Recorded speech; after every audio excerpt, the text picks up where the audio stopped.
అమ్మ ఆజ్ఞ ఎలా ఉంటే అలాగే జరుగుతుంది. అది నేను కాదు కదా, ఎవ్వరూ ఆపలేరు.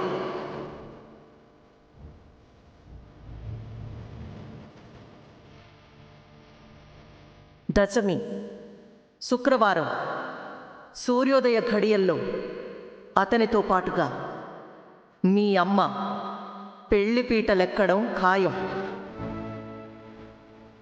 పైకి చెప్పుకోవటం లేదు కానీ అక్కి చాలా డిప్రెస్ అవుతుంది సార్. ఆ బాధ తనకే కాదురా, మా అందరికీ ఉంది. అనురాధ మేడం, ఆర్యవర్ధన్ సార్లంటే సాక్షాత్తు సీతారాముల్లాంటి వాళ్ళు. అటువంటిది మేడంకి వేరే ఎవరితోనో పెళ్లి అనే ఆలోచనే మేము తట్టుకోలేకపోతున్నాం. అటువంటిది తన తండ్రి స్థానంలోకి వేరే ఎవరో వస్తున్నారు అంటే అకీ పాపకు బాధ ఉంటదా? బాధపడుతూ కూర్చోవడం పరిష్కారం కాదు కదా నాన్న. ఎందుకని మీరు అత్తయ్యకి మావయ్యకి అసలు నిజం చెప్పి వాళ్ళని ఒకటి చేయకూడదు? అప్పుడు ఏ ప్రాబ్లం ఉండదు కదా. చాలా నోర్మై, వచ్చాడు పెద్ద పెద్ద మనిషి మాకు చెప్పడానికి. మాకు తెలియక మేము ఊరుకున్నాం అనుకుంటున్నావా? విధి ప్రకారం ఏది ఎలా జరగాలో అది అలా జరగాలి.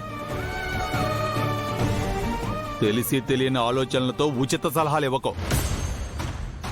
యాదగిరి, ఎందుకలా కోప్పడుతున్నావు? తనేదో మన బాధ చూడలేక తనకు తోచిన సలహా ఇచ్చాడు. అసలు విషయం అర్థమయ్యేలా చెప్పాలి కానీ ఇలా కోపడ్డం ఎందుకు? వివరంగా చెప్పే ఓపిక ఉద్దేశం ఆయనకెప్పుడు ఉండవు సార్. చెప్పండ్రా.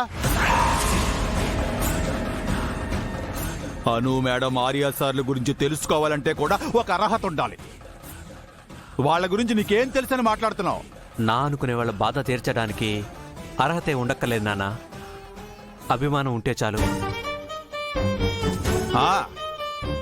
బతుకు తెరువు చేత కాదు గాని బతక నేర్చిన మాటలు మాత్రం చాలా వస్తాయిరా నీకు. మావయ్య, మీరు చేస్తున్నది కరెక్ట్ కాదు.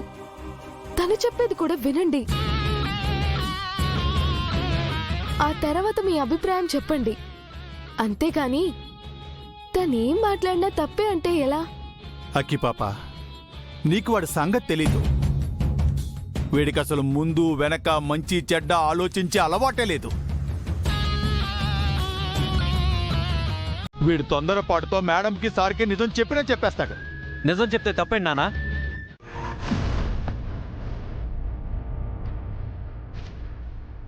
మేం విధి పేరుతో మౌనంగా ఉన్నామన్నావే, అది కరెక్ట్ కాదు. బాధ్యతగా ఉన్నాం. జోగమ్మ చెప్పింది పాటించడమే వర్ధన్ కుటుంబానికి రక్ష. ఆవిడ మాటను జవదాడడం అనేది జరగదు. కానీ సార్, అత్తయ్య మావయ్య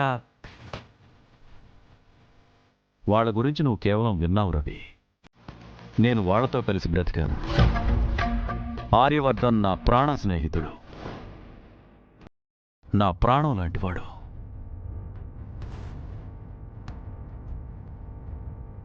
ఎవరూ లేని నాకు నేనున్నాను అని అండగా నిలబడ్డాడు. జీతాన్నే కాదు, జీవితాన్ని కూడా ఇచ్చాడు.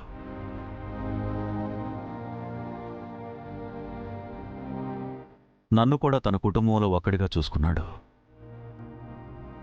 ఇంత చేసిన ఆ స్నేహితుడి కోసం నేను ఎంత ఆరాటపడతానో ఒకసారి అర్థం చేసుకో. అలాంటిది నేనే మౌనంగా ఉన్నాను అంటే ఆ విధి వాళ్ళ ప్రేమను విడదీయదు అనే నమ్మకంతోనే. నాకు అర్థమైంది సార్.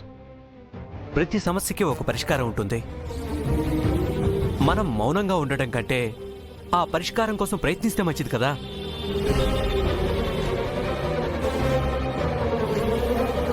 మన ప్రయత్నం ఫలించి అత్తయ్య మామయ్య కలవడమే విధి కావచ్చు కదా. ఒక్కసారి ఆలోచించండి.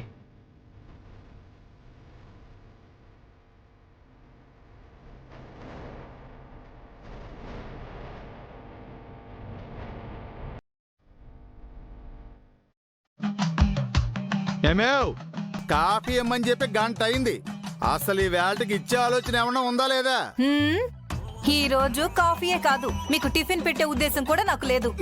ఏంటి నీ పొగరు? మాటకు మాటకు ఎదిరిస్తావు ఏంటి మావయ్య,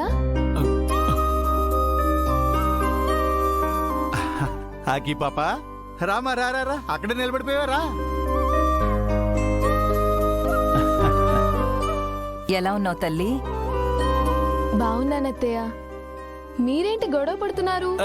మేమా గొడవ పోడా ఇది మాకు రోజు ఉండేదమ్మా. అయినా మీ మావయ్యకి నాతో గొడవ పడేంత సీన్ లేదులేమ్మా. అక్కి నువ్వేంటమ్మా ఇలా వచ్చా? ఏదైనా పని మీద వచ్చా? రవికి ఫోన్ చేస్తుంటే తీయట్లేదు. ఏమైందో ఏంటో తెలుసుకుందామని వచ్చాను. విన్నావా? వాడు అక్కి పాప ఫోన్ చేస్తే తీయలేదట. పనిలో చేరిన 2 రోజులకే మొహం వచ్చేసింది వాడికి.